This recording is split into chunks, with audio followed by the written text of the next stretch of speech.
Quando uma parte do texto estiver em negrito, vocês ouvirão um pequeno sino no início e no final deste texto. Carta 2, parte 4.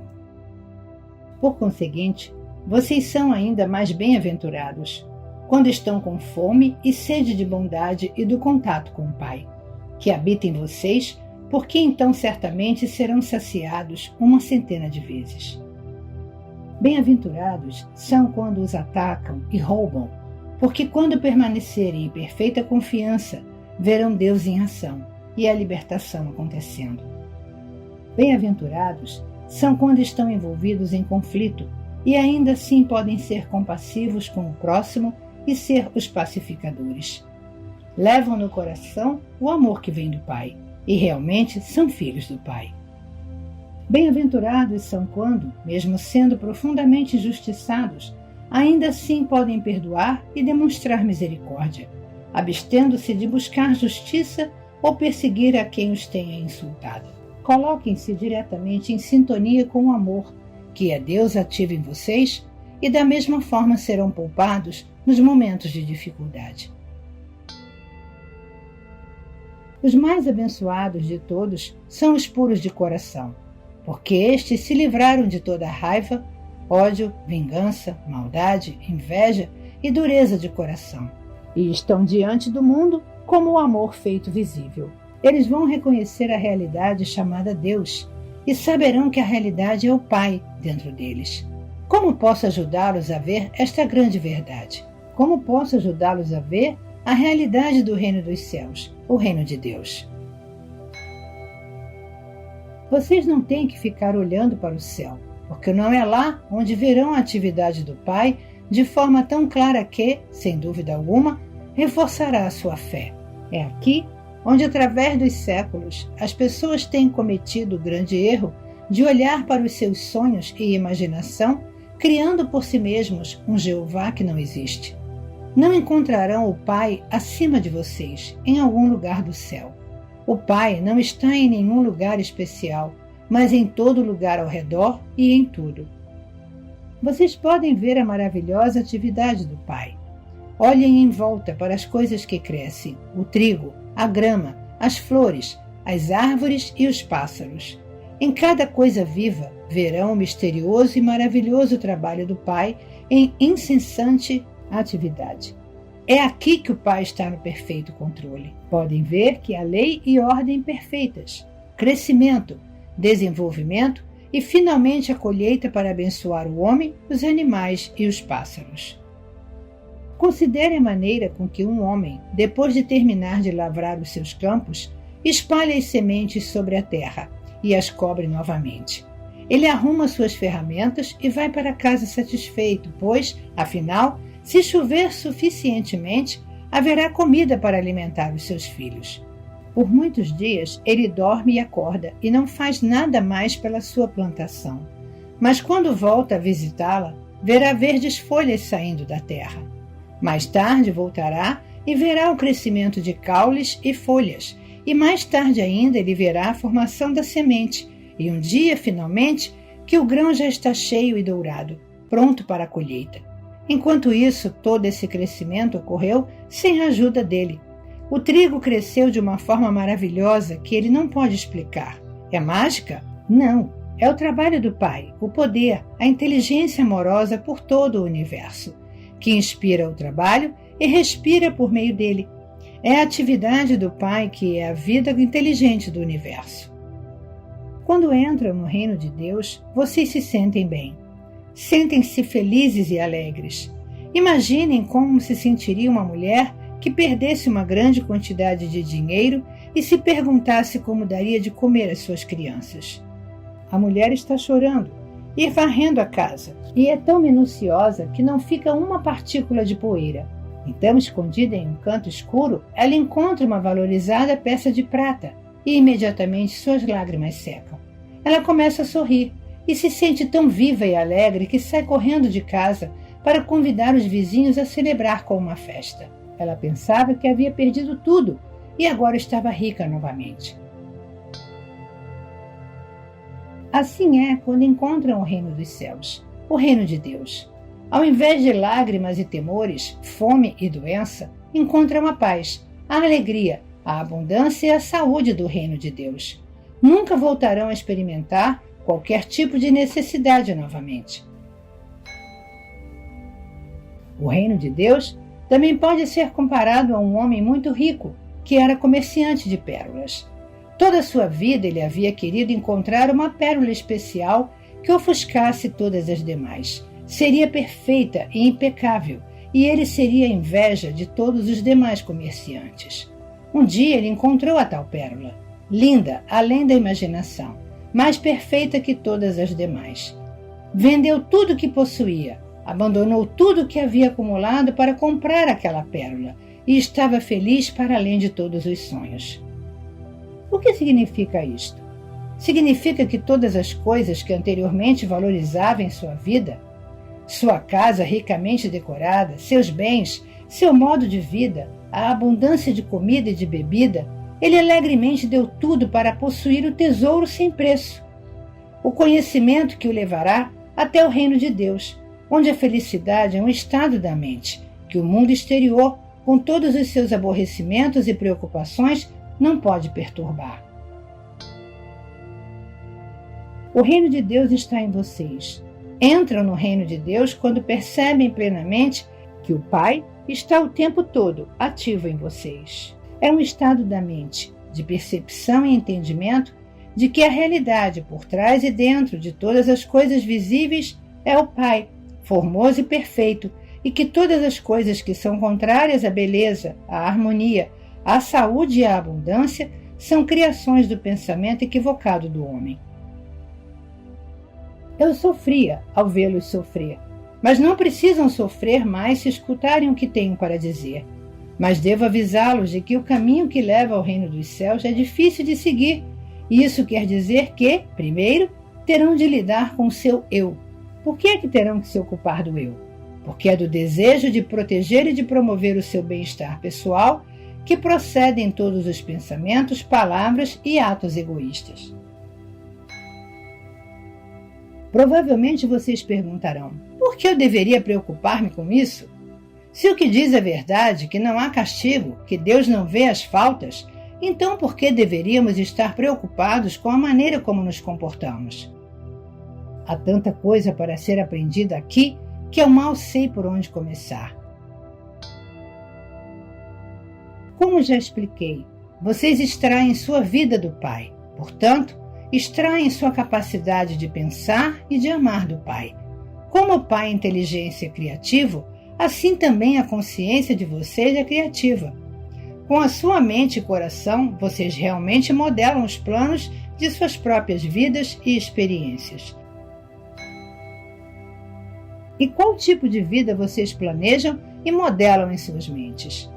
Se alguém irrita ou machuca vocês, retaliam de alguma forma.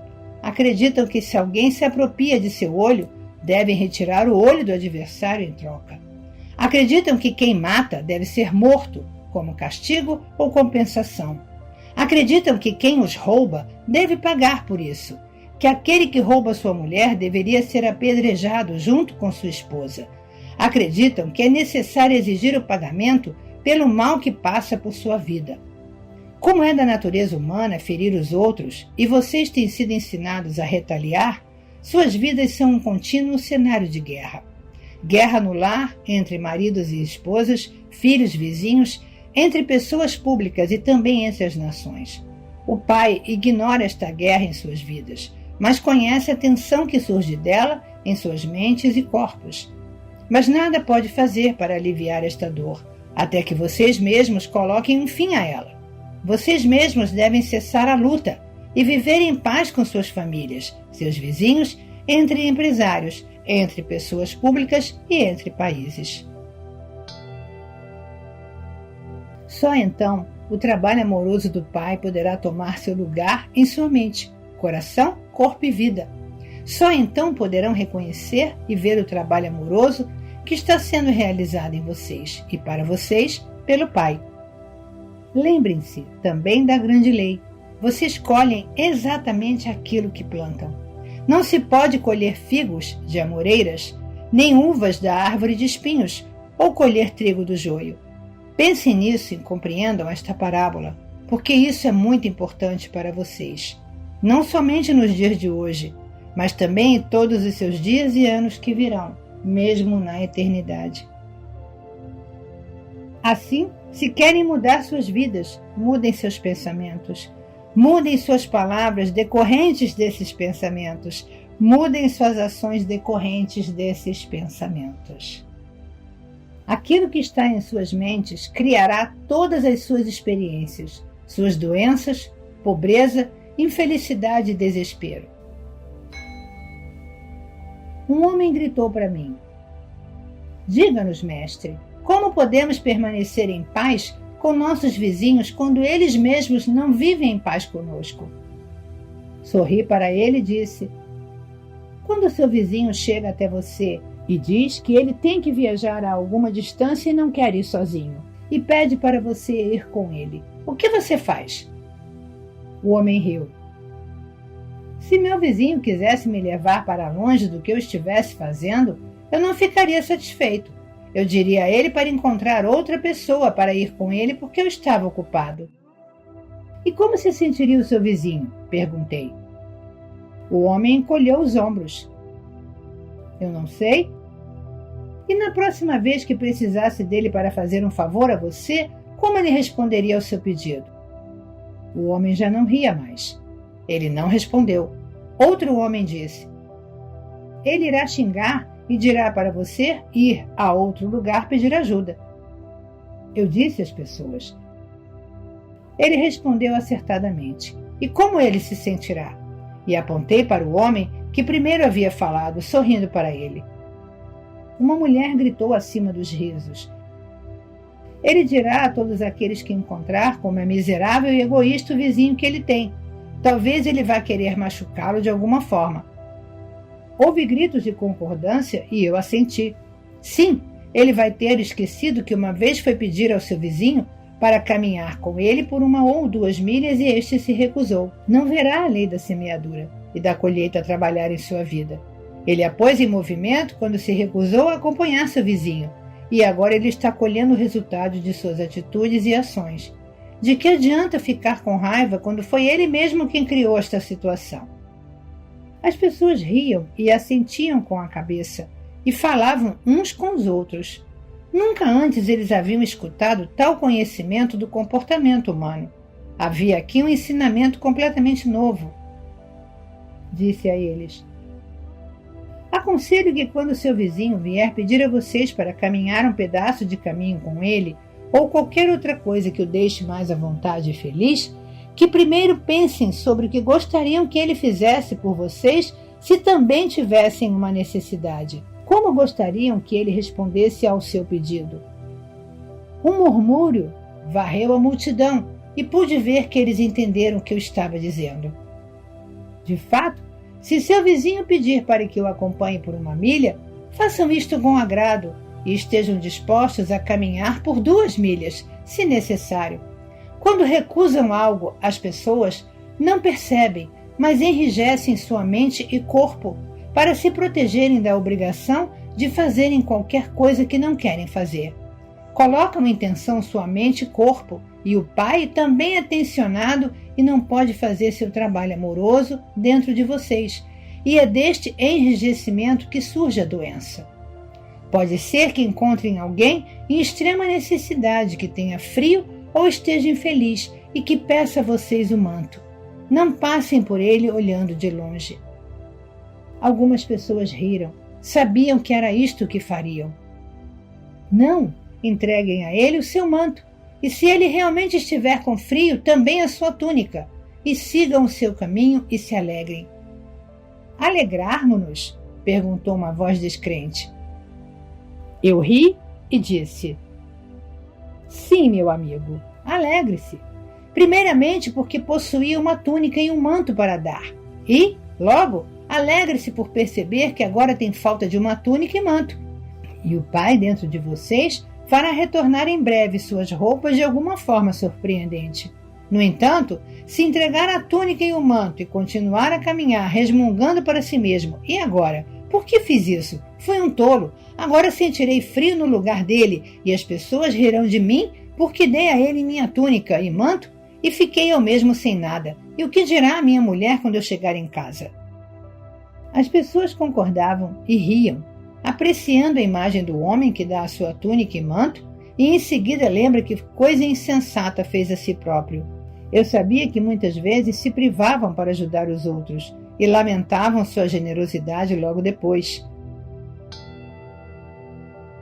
Esperei por um momento e então falei em voz alta para conseguir plena atenção de todos. Mas eu não disse que colhem o que plantam? Não disse claramente que seus pensamentos, palavras e ações criam sua vida futura? Então o que querem semear para colher depois de terem dado a túnica e o manto ao estranho?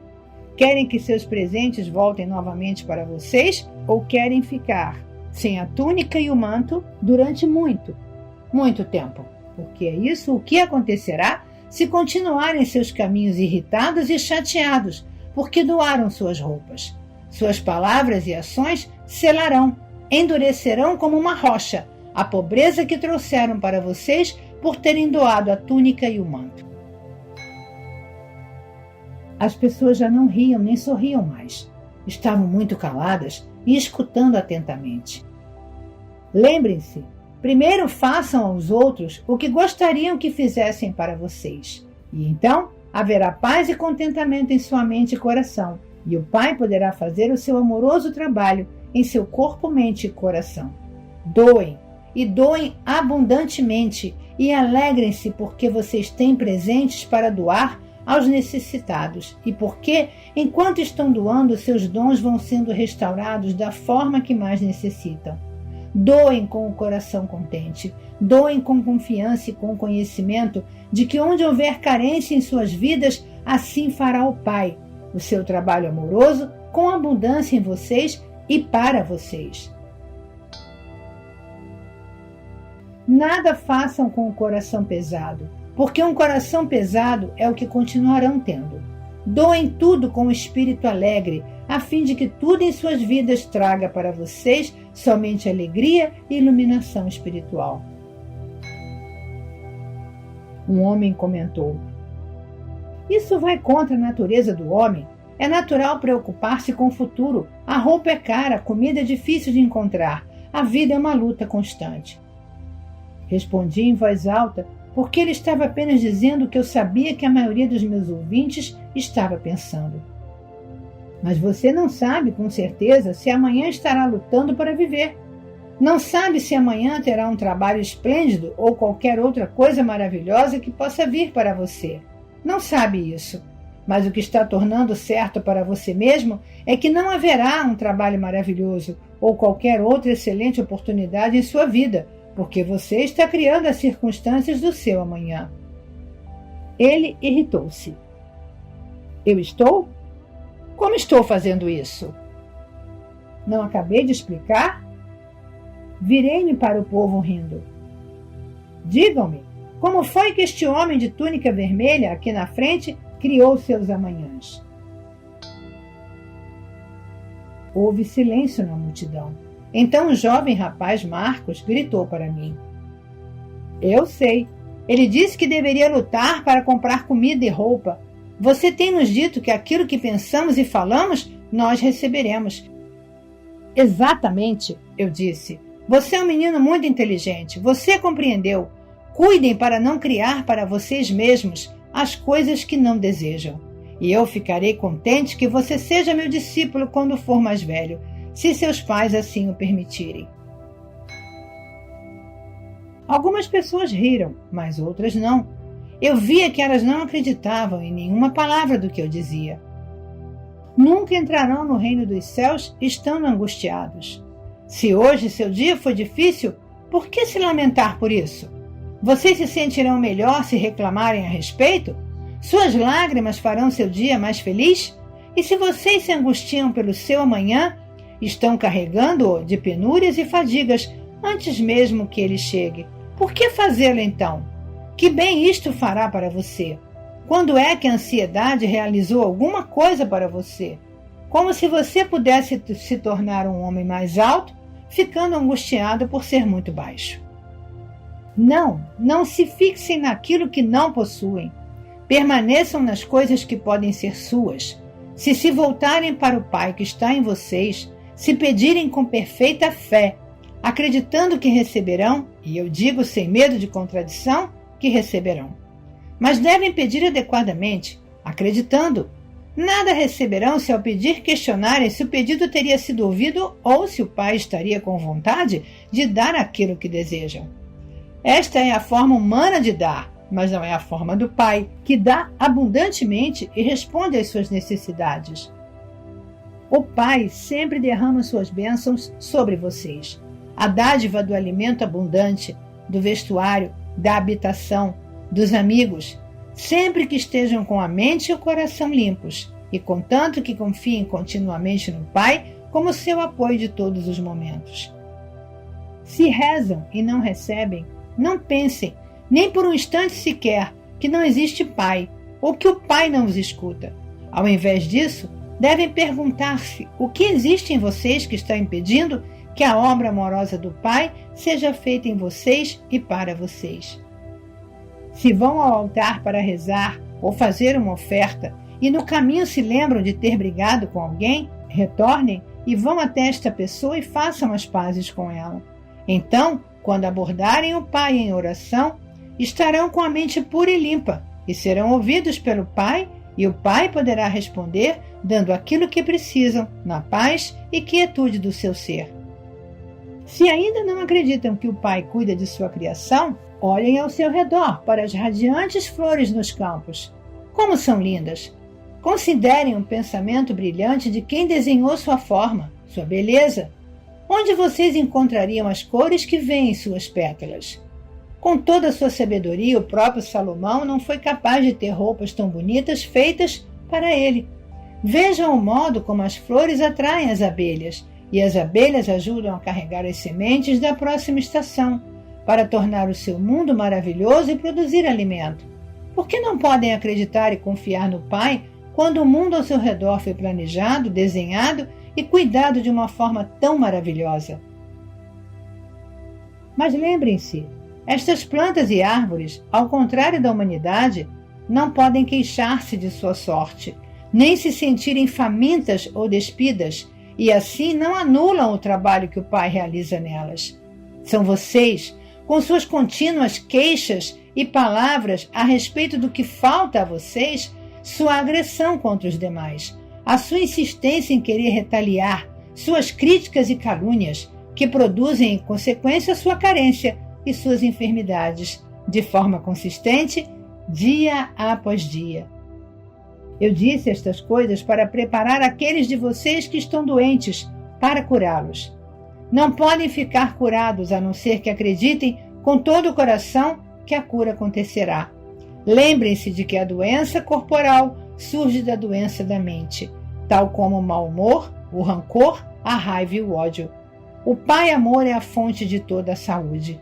Consequentemente, todos os pensamentos e sentimentos contrários ao Pai Amor produzem doenças. Assim como todos os seus males e doenças começam na mente, assim também o seu bem. Cuidem do vizinho como de vocês mesmos. Abençoem seu vizinho quando surgir alguma disputa.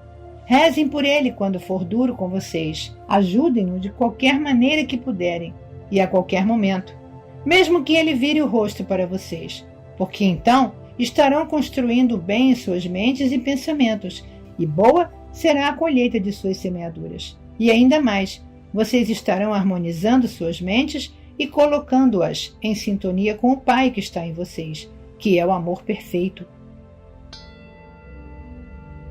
Nestas condições, o Pai pode fazer o seu perfeito trabalho amoroso em vocês. Quando terminei de falar, as pessoas traziam os seus enfermos para mim, e de acordo com a sua fé, eles foram curados.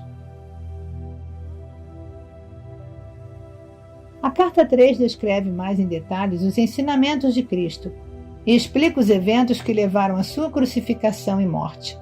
Ele descreve em termos comoventes sua última ceia com os discípulos, quando se viu sozinho em espírito, porque os seus discípulos recusaram-se a acreditar, até o último momento, que ele seria crucificado. Repetidamente ele foi mal interpretado e percebeu mais uma vez que pouco havia conseguido ensinar a qualquer pessoa durante seus 3 anos de trabalho missionário. Ele estava feliz por ir embora.